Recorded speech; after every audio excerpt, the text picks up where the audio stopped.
Primera a los Corintios, capítulo número 5. Capítulo 5. Vamos a leer hoy del versículo número 1 en adelante. Hay una palabra que hoy pues tenemos para el mensaje de hoy. Capítulo número 5, versículo 1. Leemos la palabra de Dios en el nombre del Padre, del Hijo y del Espíritu Santo. De cierto se oye que hay entre vosotros fornicación, y tal fornicación cual ni aún se nombra entre los gentiles, tanto que alguno tiene la mujer de su padre, y vosotros estáis envanecidos. ¿No debierais más bien haberos lamentado para que fuese quitado de en medio de vosotros el que cometió tal acción? Ciertamente, yo ausente en cuerpo, pero presente en espíritu, ya como presente he juzgado al que tal ha hecho. En el nombre de nuestro Señor Jesucristo, reunidos vosotros y mi espíritu, con el poder de nuestro Señor Jesucristo, el tal sea entregado a Satanás para destrucción de la carne, a fin de que el espíritu sea salvo en el día del Señor Jesús. No es buena vuestra jactancia. ¿No sabéis que un poco de levadura leuda toda la masa? Limpiaos pues de la vieja levadura, para que seáis nueva masa, sin levadura como sois, porque nuestra Pascua, que es Cristo, ya fue sacrificada por vosotros. Así que celebremos la fiesta, no con la vieja levadura, ni con la levadura de malicia y de maldad, sino con panes sin levadura, de sinceridad y de verdad. Os he escrito por carta que no os juntéis con los fornicarios, no absolutamente con los fornicarios de este mundo, o con los avaros, o con los ladrones, o con los idólatras, pues en tal caso os sería necesario salir del mundo. Más bien os escribí que no os juntéis con ninguno que llamándose hermano fuere fornicario, o avaro, o idólatra, o maldiciente, o borracho, o ladrón. Con el tal ni aun comáis. Porque ¿qué razón tendría yo para juzgar a los que están afuera? ¿No juzgáis vosotros a los que están dentro? Porque a los que están fuera, Dios juzgará. Y tal pues a ese perverso de entre vosotros. Oremos y digámosle: Padre, estás en los cielos, y Señor, mi Dios, en esta hora te rogamos que nos hables al corazón. Te pedimos, Señor, que tu buen consejo, tu buena palabra, Señor, pueda ser bien recibida por nosotros, pues somos necesitados. Somos, Señor, dependientes de ti a cada momento. Necesitamos tu palabra, Señor, como luz. Necesitamos tu palabra, Señor, que nos guíe en el camino. Por eso hoy te pedimos que nos des tu consejo, que tu palabra pueda ser impartida a través de tu Espíritu Santo, Señor, y que nosotros podamos guardarla en nuestro corazón y luego también llevarla a la práctica. Gracias, Señor, en Cristo Jesús. Amén y amén. Gloria a Dios. El tema de hoy es razones para la disciplina eclesial. Razones para la disciplina eclesial. Este tema no es muy popular, pero hoy venimos en un estudio versículo a versículo, capítulo por capítulo, y hoy nos tocó este capítulo y este tema en especial. Cuando hablamos de la disciplina, es un hecho que a nadie, ¿verdad?, le parece. Si preguntásemos a nuestros hijos, ya sea pequeños, adolescentes o mayores, si ellos pues son participantes de la disciplina o si están de acuerdo con la disciplina de los padres, yo estoy seguro que pues dirían que no. Quizás algunos dirían que sí, pero por compromiso. La realidad es que la disciplina a nadie le gusta, porque la misma palabra también lo dice en la carta a los Hebreos, que la disciplina dice que al presente no es causa de gozo, pero dice que luego da frutos apacibles de justicia a los que en ella son ejercitados. Quiere decir que aunque haya un momento de incomodidad por la disciplina del Señor, aún así hay que saber que Dios tiene un propósito al poder traer una disciplina en el caso de sus hijos. Porque si nos fijamos en la lectura, está hablando de los creyentes, está hablando de casos específicos que se dan dentro de la comunidad cristiana. No está hablando del mundo. Al final, pues, en el último versículo dice que a los que son del mundo, a los que son de afuera, dice que a esos Dios los va a juzgar. Y por cierto que esa palabra juzgar ahí se refiere a un juicio condenatorio. Pero en el caso de los creyentes, la palabra nos manda a nosotros que podamos administrar, los que son pastores, los que son líderes. La Biblia nos manda a que podamos administrar la obra del Señor. Y ese es uno de los puntos bastante delicados que se deben tratar en las iglesias. No se pueden obviar, no podemos hacernos, como dicen, del ojo pacho, sino más bien tratar esos asuntos de frente, ¿verdad? Así es. Entonces quisiera en el mensaje de hoy mencionar 3 aspectos importantes. En este pasaje que hemos leído en el capítulo número 5 de 1 Corintios, se mencionan 3 razones por las cuales debemos ejercer la disciplina. En primer lugar, es por el bien del mismo transgresor o pecador. En segundo lugar, para mantener la pureza de la iglesia. Y en tercer lugar, por el testimonio de Cristo al mundo. O sea, 3 razones que son válidas cada una de ellas. Quisiera decir, antes de entrar al desarrollo de esos 3 aspectos, en esta parte introductoria, decir que como creyentes nosotros estamos bien conscientes, y lo hablo con toda seguridad, porque los que estamos hoy, pues todos somos creyentes, a excepción pues de los que nos ven en la red, que aquí nos ven creyentes y no creyentes. Pero quisiera decir que cuando venimos a Cristo, nosotros teníamos todo tipo de pecados. Nuestra vida sin Cristo era un desastre. Estábamos confundidos. Según la Escritura, estábamos en tinieblas, en oscuridad, siguiendo las corrientes, dice, de este mundo. Y por naturaleza dice que nosotros éramos hijos de ira, lo mismo que los demás.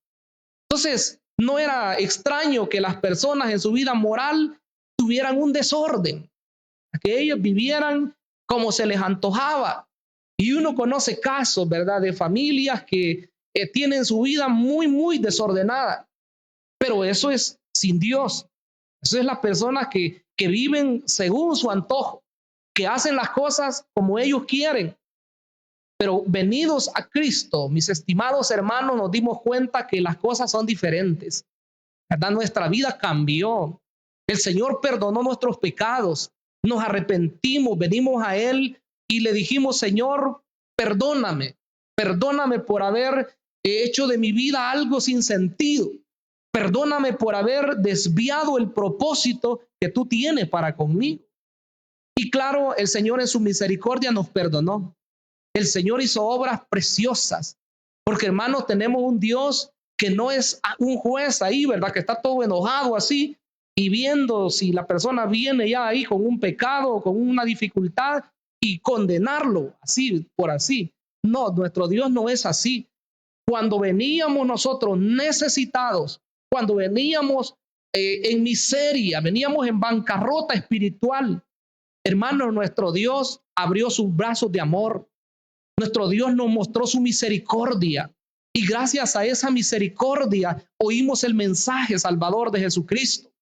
Oímos que hubo alguien que pagó por nuestros pecados en la cruz y que ya no había necesidad de que nosotros siguiéramos sufriendo.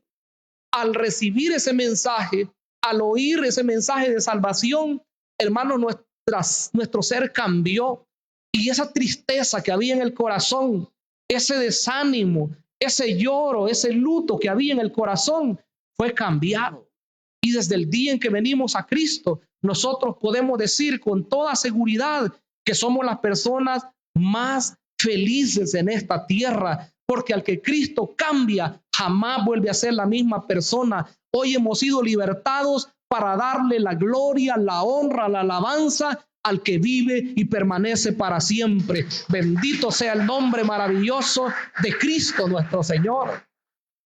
Él nos cambió. Si Él nos ha dado una razón diferente para vivir, hermanos, hoy tenemos que vivir ahí. Porque los corintios fueron encontrados por el Señor en esas mismas condiciones.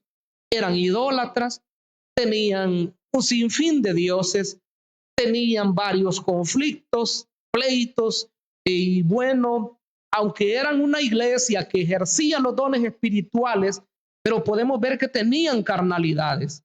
Dice que tenían conflictos unos con otros. Dice que había momentos en los cuales ellos también apoyaban a un predicador, luego apoyaban otros a otro, y así. Y hoy tocó el momento de ver la parte moral. Esto es delicado. Dice que había un caso específico que se nombra acá, que un muchacho dice que había tenido relaciones sexuales con su madrastra. La escritura no da tantos detalles, pero sí lo dice de esa forma. Quisiera que lo leyéramos en la Nueva Versión Internacional. Dice el versículo 5, el capítulo 5, versículo 1, es ya del dominio público que hay entre ustedes un caso de inmoralidad sexual, que ni siquiera entre los paganos se tolera, a saber que uno de ustedes tiene por mujer a la esposa de su padre. Oiga lo que dice este texto. Esa era la condición, y no es grave, como dice un comentarista de los que consultaba, solamente el hecho, ¿verdad? Por supuesto que es grave ya el hecho de una relación de ese tipo, ¿verdad? Se sabe que los hijos respetan a sus padres, los padres respetan también a sus hijos, pero en este caso a ese hijo no le importó que esa fuera la mujer de su padre, sino más bien él tuvo relaciones con ella, o quizás hasta, como decimos en el vulgar, quizás se la había quitado. Entonces, dice que ya era del dominio público, como quien dice, todos sabían. Es algo vergonzoso, hermano, cuando en la iglesia se dan casos de inmoralidad sexual y que todas las personas se dan cuenta. Eso es lo peor que puede pasar, por las razones que acabo de mencionar. Y si menciono una de ellas, afecta bastante el testimonio público que se pueda dar de Cristo. Porque dije hace algún momento en la introducción que nosotros hablamos que Cristo nos ha cambiado. Nosotros le decimos a las personas que el día que Cristo vino a nosotros, Él nos dio una vida diferente. Pero las gentes que nos ven allá afuera dirán, bueno, ¿y cómo es que dicen que les ha cambiado y siguen haciendo lo mismo? No son verdaderos, son mentirosos, y comienzan un sinfín de cosas. Entonces, hermanos, este muchacho estaba en problemas, pero el versículo 2 agrava todavía la situación. Dice en esta misma versión, en la NBI, dice, y de esto se sienten orgullosos. Mire lo que dice, y de esto se sienten orgullosos. ¿No debieran más bien haber lamentado lo sucedido y expulsado de entre ustedes al que hizo tal cosa? O sea, lo normal es la disciplina, eso es lo que está diciendo. En otras oportunidades hemos hablado que la disciplina pues tiene pasos a seguir. Sin embargo, hay diferentes tipos de pecados que en las congregaciones se dan. Y estos casos sexuales son los más escandalosos. Entonces, es por eso que se toman cartas en el asunto. Y quisiera decir, hace algunos días mencioné algo, no con respecto a esto directamente, pero sí con respecto a la disciplina. El pecado es tan grave que el enemigo le engaña a la persona de tal manera que cuando viene a darse cuenta ya cayó en el pecado. ¿Y qué sucede? Muchas veces la persona ni siquiera tiene el pastor la oportunidad de poder hablar, de poder confrontar a la persona, de poder tratar ese caso, porque la misma persona en su vergüenza se va de la congregación. Claro que quisiera decirles que ese no es el mejor paso que usted puede tomar al incurrir en alguna de esas situaciones, porque para eso hay formas como poder proceder en esos asuntos. Ahora, debemos de ser cuidadosos, ¿verdad? Y debemos tener el cuidado, Porque hoy el mensaje es para que si alguno de esos casos se da, lo que la Escritura dice es que hay que tratarlos. Y a esta persona, el apóstol, en su postura, ¿verdad? En la forma como él está viendo la situación de grave que era y de perjudicial que era, él dice, no, demasiado, ¿verdad? Ustedes corintios se sienten orgullosos. Ustedes corintios están envanecidos. Se sienten tan bien, ¿verdad? De ser una iglesia espiritual, una iglesia con dones, una iglesia numerosa, ¿por qué no decirlo? Una iglesia que va creciendo y se sienten tan bien que a ustedes no les interesa. Pero si hay un pecado, si alguien incurre en una situación de esa índole, a ustedes no les interesa. Entonces, la situación es que ellos no habían querido corregir esto. Yo quisiera que leamos en Deuteronomios 22, versículo 30. 22, 30 del libro de Deuteronomio.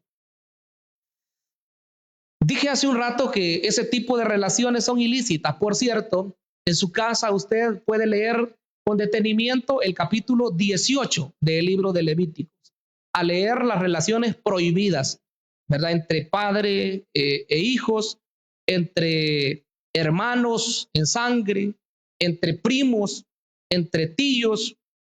Bueno, todas las relaciones que son prohibidas por Dios.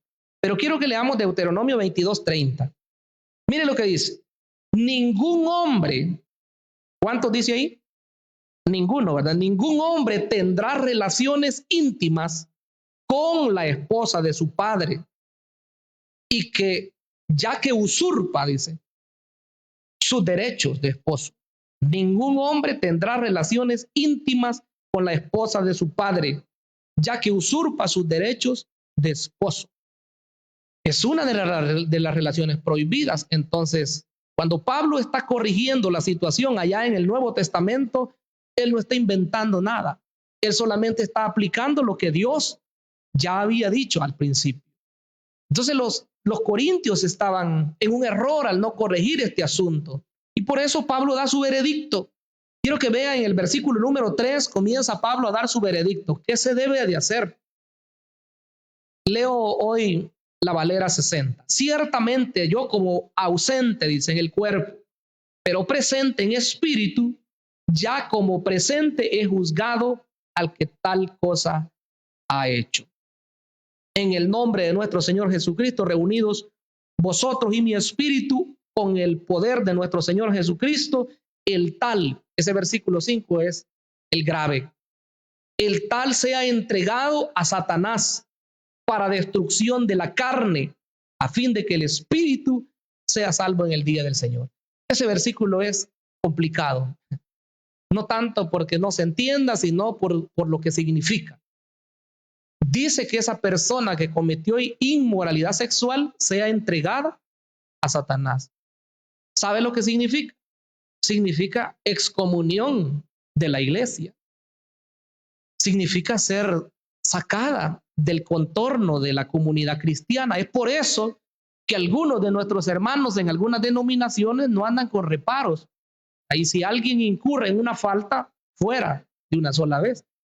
Claro está que en todos los pasos que se deben seguir, no es esa la forma, ¿verdad?, como debería de procederse.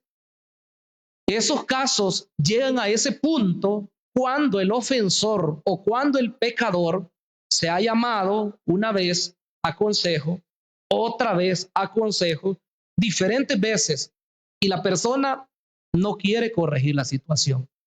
Se rehúsa, ¿verdad?, a arrepentirse de su pecado y se vuelve rebelde. En esos casos así es cuando la persona se vuelve un mal testimonio para la obra de Dios y definitivamente pues ya no quiere nada con el Señor. Entonces se tendría que proceder a esa persona, destinarla, ¿verdad?, que el enemigo la destruya. ¿Ve qué es serio? Ese versículo es serio. Dice, entréguenlo a Satanás para que destruya su cuerpo, para que se destruya su carne y luego el espíritu sea salvo en el día del Señor. Esa parte última crea algún problema para la interpretación. Pero quisiera decir que no debemos complicarnos.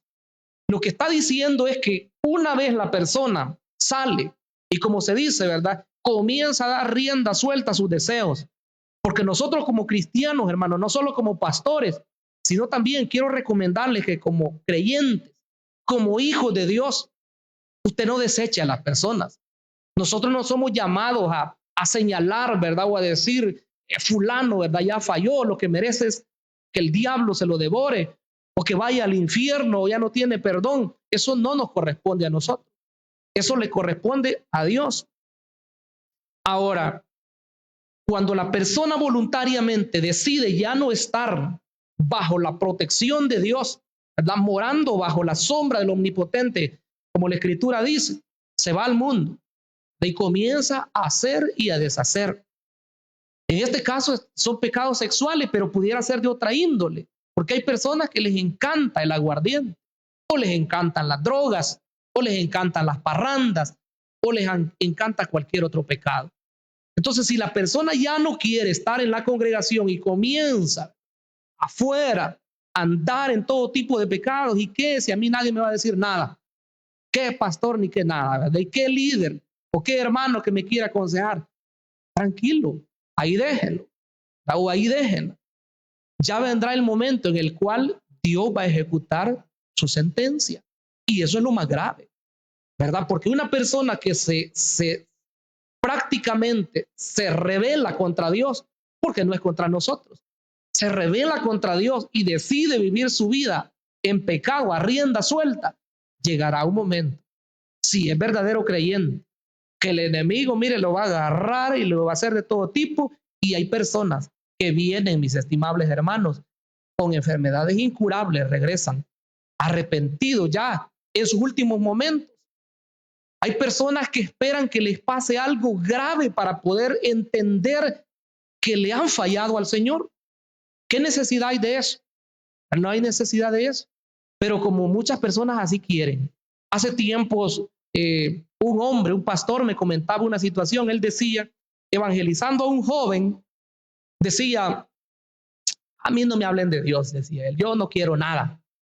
Pero tranquilo, le decían, vuelva a Cristo. ¿Qué le ha hecho el Señor? Arrepiéntase, venga de nuevo a Cristo. No, decía, solamente que yo me esté muriendo, solamente así yo volvería a Cristo, dijo él, con sus palabras, con su modo, su propio desastre. Porque ese muchacho que dijo esas palabras no pasó mucho tiempo cuando se cuenta, ¿verdad?, como unos disque amigos de él, con los mismos que iba de parranda a tomar y todo eso, mire, con los corvos, lo siguieron, ¿verdad?, por un montarrascal, ¿verdad?, por una montaña, y lo siguieron y lo hallaron y le dieron como ellos quisieron. Lo dejaron supuestamente muerto y después se fueron y la familia no lo halló ese día. Hasta el siguiente día que se dieron cuenta que él no aparecía, el muchacho, lo fueron a buscar y ahí donde lo hallaron todavía estaba con vida. Y fueron y lo hallaron entre los montes, todo mal herido, de la espalda, de los brazos, de los pies, pero le habían dado como habían querido los hombres bárbaros. Y ahí lo encontraron, ya fueron a llamar a los hermanos y le dijeron ellos, apenas, ¿verdad?, sí se podía mover. Hoy querer reconciliar con Cristo. Y él solamente medio pudo hacer una seña con la cabeza y dijo que sí. ¿Qué necesidad hay de eso? ¿Verdad? No hay necesidad de esperar que el enemigo venga y trate y lo haga pedazos, como dice acá.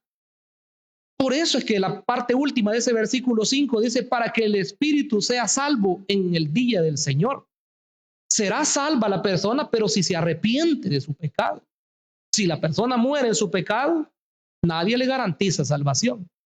¿Verdad? No podemos decirle que si anda bien tranquilo allá en las parrandas, en el vicio o con muchas mujeres y todo eso, y feliz, ¿verdad? Y se murió y entonces, miren hermanos, como pastores nos enfrentamos a situaciones y uno a veces, ni quisiera, ahí lo están llamando. Cuando alguien se muere, quiere que le vayan a cantar más allá del sol, quiere que le vayamos a predicar que se fue con el Señor. ¿Y cómo vamos a predicar nosotros que está con el Señor si se sabe la vida que ha llevado la persona? O sea, uno se encuentra en una encrucijada ¿Qué hace uno en esos casos? Uno va a predicar, pero uno predica un mensaje general de salvación para los que están vivos, ¿verdad? Para los que están oyendo. Varias veces nos ha tocado así. Pero en los hermanos hay que tener cuidado. Hay que ser cuidadosos en eso. No llegar a ese extremo. Entonces Pablo dice a esta persona, más bien deben de entregarla a Satanás. Terrible acontecimiento. Pero quiero pasar a la parte segunda del mensaje. Entonces, no solamente por el beneficio del transgresor, porque se necesita que se arrepienta, se necesita que vuelva a Cristo, sino también por cuestión de la pureza de la iglesia. Hay que corregir, hay que disciplinar en este caso. El versículo 6 dice, no es buena vuestra jactancia. ¿No sabéis que un poco de levadura leuda toda la masa? Leamos la otra versión, la Nueva Versión Internacional. Dice, hacen mal en jactarse. ¿No se dan cuenta que un poco de levadura hace fermentar toda la masa? Desháganse de la vieja levadura para que sean masa nueva, pues sin levadura, panes sin levadura, como lo son en realidad, porque Cristo, nuestro Cordero Pascual, ya ha sido crucificado. Entonces, Cristo, hermano, es el Cordero sin pecado. Éxodo capítulo 12, versículo 5 nos da una lección a nosotros y dice que ese Cordero debía ser sin defecto, el que sacrificaban para el día de la Pascua. Pero hoy dice que nosotros celebremos una fiesta. Dice, no con la vieja levadura, ni con los panes antiguos, sino que de la masa nueva, dice, sin levadura. Debemos resumir acá y decir que la levadura siempre es símbolo del pecado. Siempre que se está hablando de eso, solo en un pasaje, una de las parábolas se trata en el sentido positivo. Pero en todos los demás casos se habla en sentido negativo. Quiere decir que si hay una situación en la iglesia, se debe corregir. Hoy ya no hablemos de expulsar a la persona, ¿verdad? Como paso primero. Hablemos de corregir esa situación. Hablemos de restaurar a la persona. Hablemos de llevarla a un verdadero arrepentimiento, porque si en un verdadero arrepentimiento no hay perdón, no hay perdón. Hermano, el Señor, la Biblia dice que no quiere la muerte del que muere, sino que el hombre, dice, se vuelva de sus malos caminos. ¿Qué ganancia tiene el Señor con que alguien se destruya su vida? No tiene ganancia. El Señor se deleita en ver familias transformadas, familias que han cambiado por la gracia de Él mismo. Solo Dios es capaz de cambiar.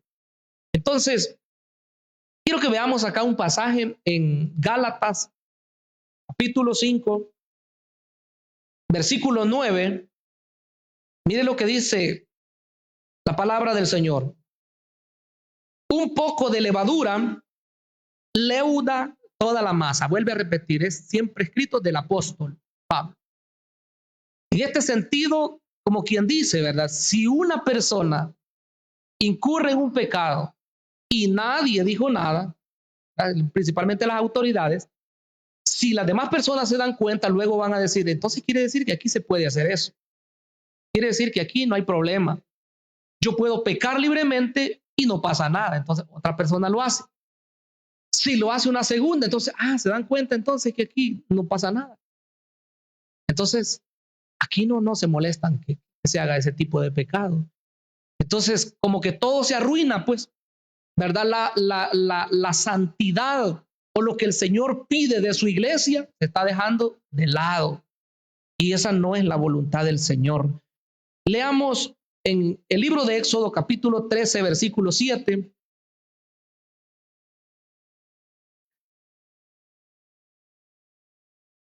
De Éxodo, dice así la escritura: por 7 días se comerán los panes sin levadura, y no se verá contigo nada leudado, ni levadura en todo su territorio. Era una fiesta de comer panes sin levadura. Estaba unida con la fiesta de la Pascua. El primer día de la semana se comía la Pascua, pero toda la semana se comía panes sin levadura, representando, ¿verdad?, la pureza, representando la santidad del pueblo de Dios. Porque decíamos desde el principio Que el mundo, bueno, ellos son como son, pero la iglesia es diferente. La iglesia es santa. La iglesia es una iglesia que el Señor ha comprado con su propia sangre. Entonces, en ese sentido, hermanos, se nos manda a nosotros a vivir de una manera que honremos el nombre de Dios. ¿Cuántos decimos amén? Amén. Qué bueno, porque estos mensajes son preventivos, ¿verdad? Versículo 8 dice, así que celebremos la fiesta, no con la vieja levadura, ni con la levadura de malicia y de maldad, sino con panes sin levadura, de sinceridad y de verdad. Como quien dice, hermanos, en transparencia, sin tener temor de que la gente nos señale y nos diga, ay, ¿usted por qué anda en esta situación? Ajá, lo vi, ¿verdad? En tal lugar, haciendo tal cosa. No, con sinceridad, tranquilo, sin temer nada. Tercera parte del mensaje. También es necesario la disciplina por el testimonio de Cristo ante el mundo. El versículo número 9, oiga lo que dice. Os he escrito por carta. Aquí quiero leer la nueva versión porque nos aclara bastante. Dice, por carta ya les he dicho que no se relacionen con personas inmorales. O sea, eso podría haber sido malentendido, ¿verdad? Porque en una carta anterior Pablo les había dicho, ustedes no se relacionen con los fornicarios, como dice la versión Valera. No os juntéis con los fornicarios, pero la nueva versión dice, por carta les he dicho que no se relacionen con personas inmorales. Porque como dije la vez anterior, la palabra fornicación no es solamente relaciones antes del matrimonio, sino que es todo tipo de perversiones sexuales. Puede ser adulterio, puede ser sodomía, puede ser lesbianismo, cualquier otro pecado. Hoy pues hay al escoger. Entonces, ya les he dicho, dice Pablo, que no se junten con esas personas, pero hoy les aclara. Dice el versículo 10, siempre en la nueva versión. Por supuesto, dice, no me refería a la gente inmoral de este mundo, ni a los avaros. Puede ser cualquier otro pecado, ¿verdad? Estafadores o idólatras. En tal caso tendrían ustedes que salirse de este mundo. ¿Por qué? Porque en el mundo eso es lo normal. Que la gente, ¿verdad?, hace y deshace y no les importa. Eso es lo normal. Entonces, Pablo dice, yo les escribí esto, miren la razón por la cual. Versículo 11, pero en esta carta quiero aclararles que no deben relacionarse con nadie. Esto debíamos ponerle bastante atención. No deben relacionarse con nadie que llamándose hermano, y yo me puse a pensar por qué el texto dice llamándose hermano. Yo hubiera querido cambiarle y decir con alguien que es hermano, ¿verdad? Si quisiéramos nosotros que dijera. Con alguien que es hermano y practica todos esos pecados, pero no dice así, sino que el texto dice con alguien que llamándose hermano, da la impresión que al parecer ni siquiera hermanos son las personas que andan en esos pecados y no se corrigen. ¿Verdad? Sí, es grave. Pero en esta carta quiero aclararles que no deben relacionarse con nadie que llamándose hermano sea inmoral o avaro, idólatra, calumniador, borracho o estafador. Con tal persona ni siquiera deben juntarse para comer, dice. ¿Se dan cuenta qué serio eso? Y nosotros como cristianos a veces, no, es que hay que ser muy amigable, ¿verdad? Con toda la gente y así. Y a veces las mismas personas lo van a relacionar a usted si anda con esos que dicen que son hermanos y son solamente de mal testimonio. Ese es el problema. Imagínese una persona que sea, ¿qué tal? Lo voy a poner más grave así, ¿verdad? Que sea un predicador, digamos. Y esa persona tiene un privilegio, ¿verdad? En una iglesia. Pero esa persona a escondidas es borracho. Ese es un ejemplo nada más. ¿Qué tal si todas las personas saben todo eso y uno anda ahí, ¿verdad? Bien tranquilo, ¿verdad? Y si es posible también, no hay problema, venga a predicarnos aquí, ¿verdad? Este lugar. ¿Qué dirían las demás personas que supieran que ese fulano es de esa forma? Ah, no, esta iglesia es lo mismo, son, ¿verdad? Así ha de ser él también. Y si posemos otros pecados aquí también graves igual, lo mismo van a decir. Y si lo ponemos en los creyentes en general, lo mismo. Si hay un creyente que es estafador, bueno, ahí lo mencionó, ¿verdad? Es estafador y le gusta, ¿verdad? Las movidas, como dicen, y se lo pueden todos, que a todas las personas estafa.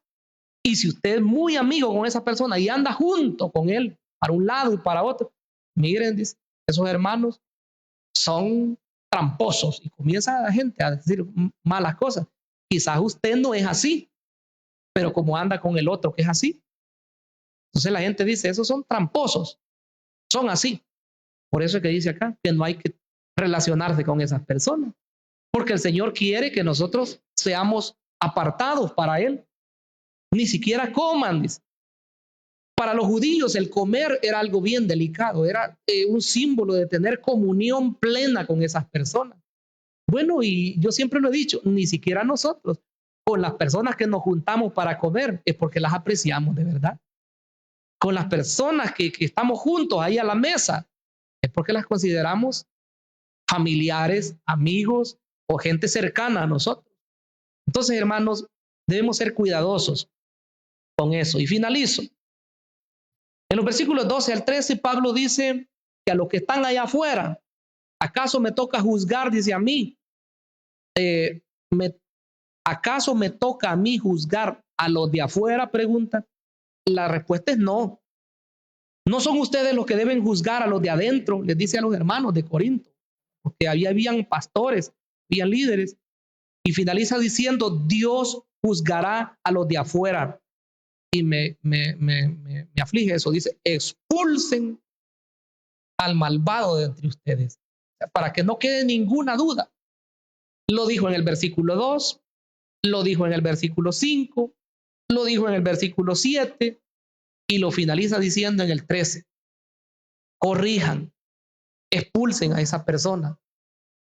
Hay que ser cuidadosos. Hermanos, si entre nosotros no hay un caso así de inmoralidad sexual, si no hay un caso de otro tipo de pecado, pudiera ser de gente que es estafadora o de gente que son ladrones o de gente que se emborrache o de gente que se endrogue o de cualquier otro pecado. Pero Dios nos está diciendo hoy que nosotros debemos ser cuidadosos de nosotros mismos, en primer lugar, de no caer en ese tipo de pecado. Yo creo que si tomamos lecciones, eso es lo primero, de no caer en ninguno de esos pecados. Porque si nosotros caemos en esa situación, vamos a necesitar de la misericordia de otras personas.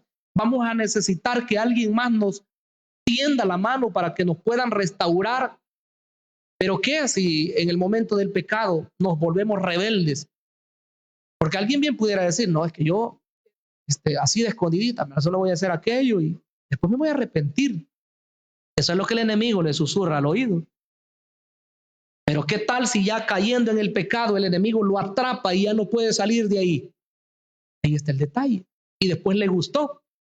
Y después, aunque se le haga llamado y se le diga Cristo le ama y quiere perdonarle, se le da poco. Ahí está el problema. Entonces, cuidado a no caer en estos puntos. Y segundo, también para los que somos líderes, a ponernos alertas. De ahí cuando hay una situación, pues hay que tratarla. Y aunque la persona se moleste, porque hay personas que se molestan, tras que han cometido el error, el pecado, y todavía cuando se les habla, quiere que uno pues casi se les arrodille a ellos o a ellas. Y eso no es así. Hermanos, quiero finalizar diciendo que los casos se tratan, muchos de ellos en privado. Cuando usted sepa de algún caso, si le va a contar a alguien, cuénteselo a su pastor. Pero no ande por allá por las calles anunciándole a toda la gente de la colonia o contándole a todos los demás hermanos y usted ya sabe lo que le pasó a la fulana y usted ya sabe lo que hizo fulano. Eso no es de Dios tampoco, ¿verdad? Porque la Escritura manda disciplinar en la iglesia, no manda divulgar la situación de la persona. Así que mis hermanitos, tenemos mucho, pero mucho que aprender a través de la palabra de Dios. Y si se da un caso, esperamos que no, ¿verdad? Pero si se diera un caso, seamos maduros y tratémoslo de frente, ¿verdad? Porque el Señor quiere prosperarnos. Él no quiere condenarnos. Él quiere siempre sacarnos en victoria. Así es, hermanos. Así que quiero que oremos al Señor, que le demos gracias en esta hora. Cerremos nuestros ojos. Padre amado que estás en los cielos, te damos la gloria, te damos honra, Señor, porque tú eres el Rey en nuestra vida, eres quien nos ha salvado. Has hecho obras maravillosas en nuestras vidas y hasta el día de hoy, Señor, reconocemos que sin ti no estaríamos, Señor, en el lugar que estamos. Sin ti no estaríamos, Señor, con familia, no estaríamos con salud, no estaríamos, Señor, sanos. Pues tú, Señor, has tenido gran misericordia de nosotros. Nos has perdonado, Señor. Has hecho obras grandes en nuestras vidas. Solo te pedimos, Padre, que nos guarde del mal. No caigamos, Señor, en semejantes pecados, mi amado Dios. Tú eres el Rey, eres el Señor del universo. Padre eterno, guárdanos siempre bajo la sombra tuya, Señor, para que podamos estar seguros. En el nombre de Jesucristo. Amén